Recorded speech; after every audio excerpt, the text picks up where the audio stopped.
I was born here in Charlotte in 1990, and I lived here until 1998. I was 8 years old. In second grade, I moved to Asheville, North Carolina.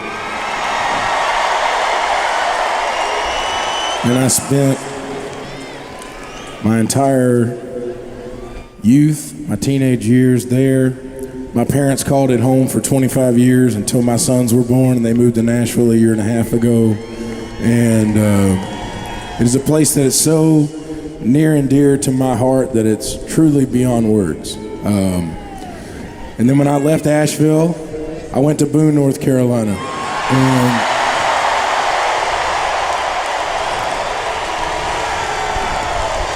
I was probably the last kid admitted to Appalachian State that year on the GPA scale. For that, I'm very thankful. And that GPA reflected itself when I dropped out with 2 semesters of school left to pursue a career in music. And I know my parents are at home watching, and I know that so many of my friends and family are at home who aren't here with us tonight. And I don't know what else to say other than that I love you guys. I love North Carolina. I love where I come from. I love where I went to school. I got my high school football jersey. I don't know if it ever saw the field, but I got it up here. It's not game worn, it's practice worn jersey right there. And then I got an App State jersey up here with me tonight.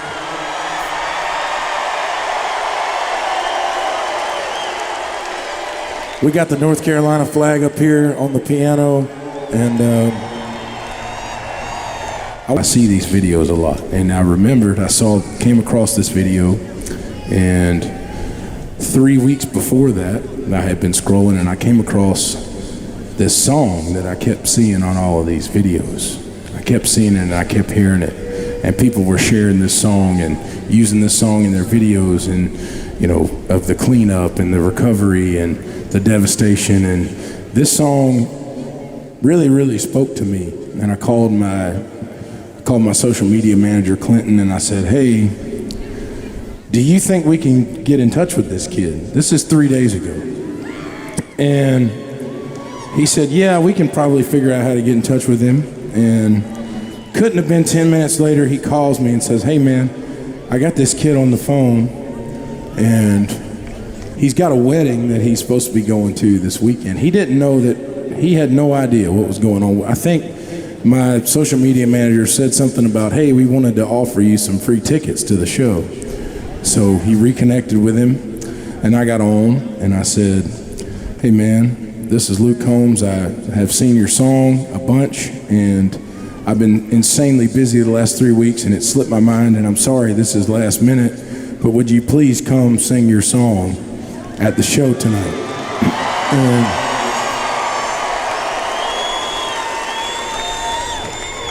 he missed a really, really important wedding for him and his family to be here with us tonight.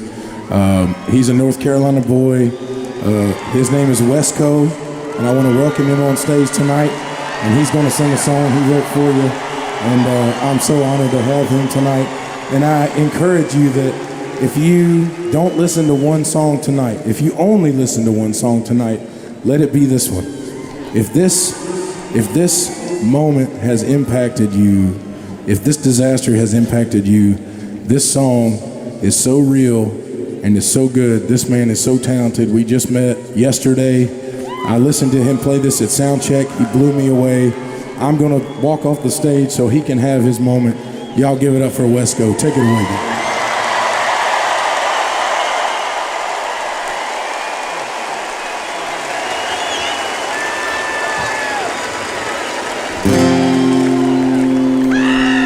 How y'all doing, Charlotte?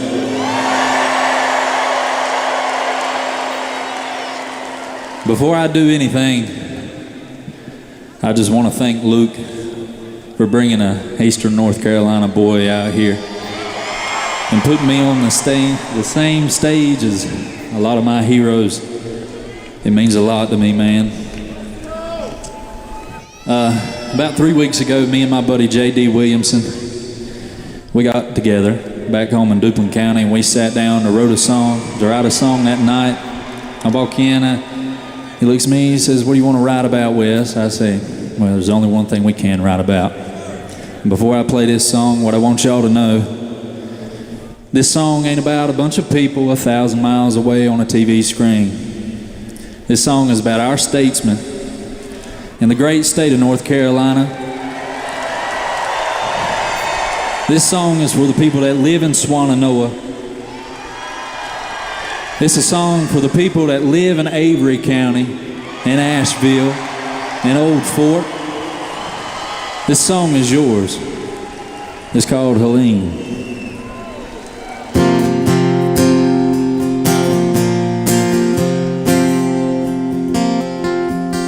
There's violence down on Market Street, but we didn't know violence till we met Helene. And the good folks are drowning in their mountain homes. You'll have to take a vacation just to bury your bones. It's sunshine and roses on that TV screen. Them talking heads, they ain't seen what I've seen. I've seen a mother standing on top of her house, a baby in her arms as it floated on down. I watched my brother hanging on that limb, like a crucified Peter with a will to live. The smell of death lingers on that mountainside. There ain't nothing left but the tears I've yet to cry.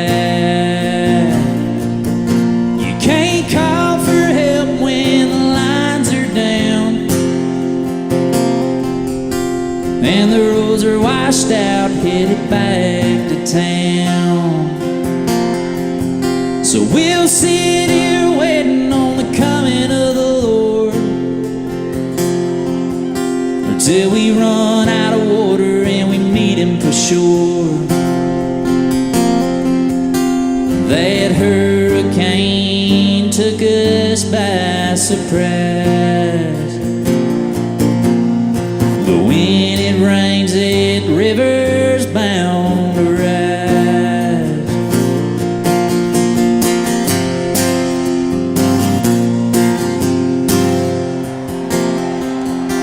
There's violence down on Market Street, but we didn't know violence till we met Helene.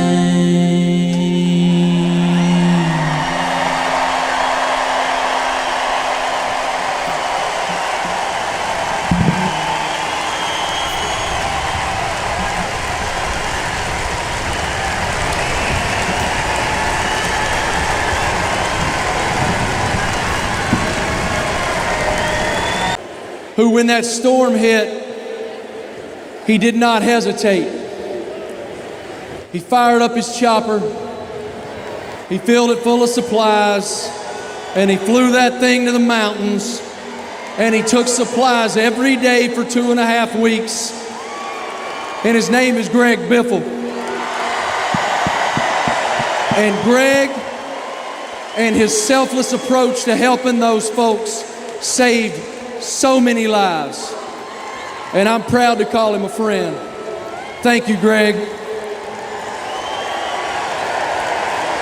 Last week I went to Swannanoa myself with a couple buddies. We stopped at the Marion, North Carolina Lowe's location.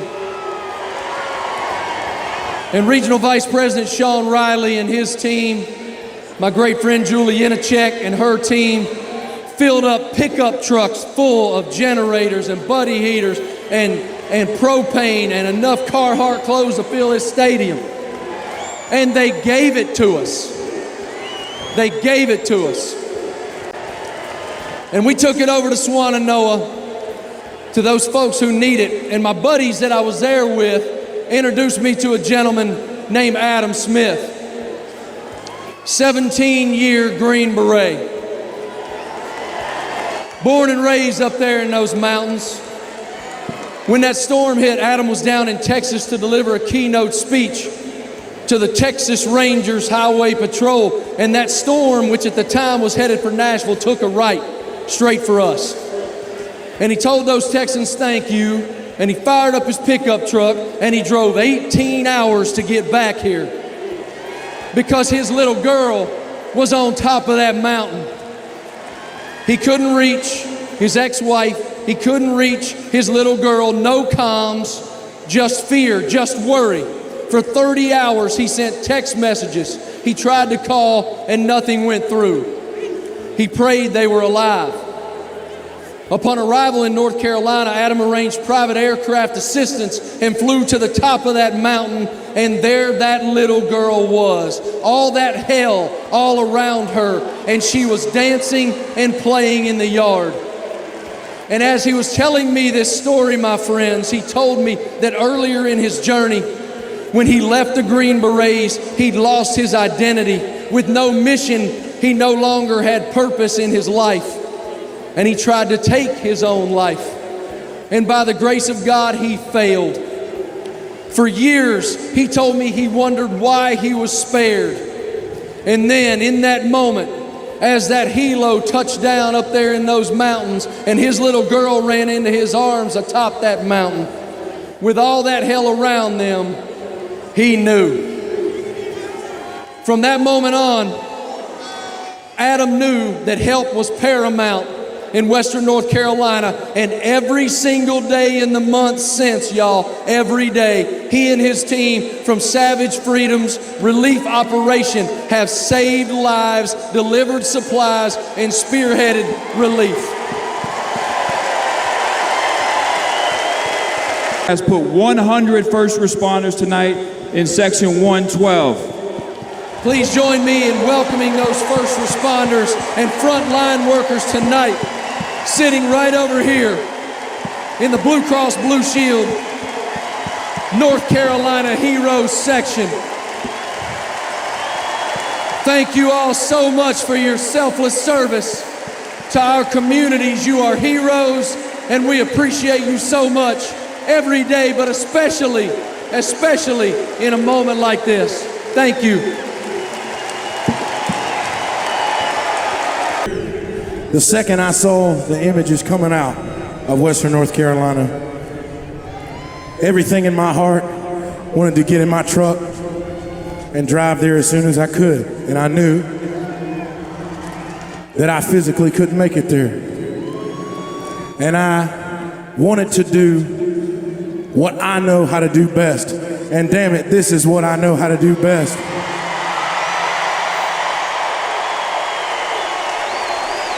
And I hope tonight has been amazing. I'm sorry we had a weather delay. I promise you, this show came together 28 days ago. I called my manager and said, we have got to do a show. I don't know how. I don't know how we're going to do it. I don't know where we're going to do it, but we're going to do it. My manager's first call was to the Carolina Panthers. My first call was to Eric Church.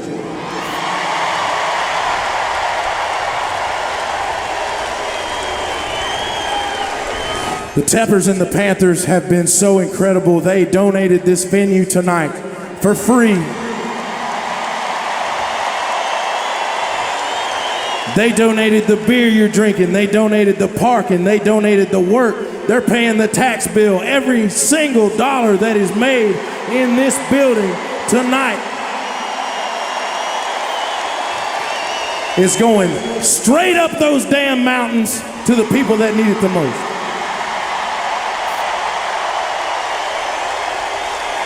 And I have never been more proud to walk on this stage than I am right now. Thank you guys so much for spending your hard-earned money to be here. I know some of you came. I know some of you don't have a dollar to spend, and you spend it anyway so you could give it to somebody else who needed it. First, I want to say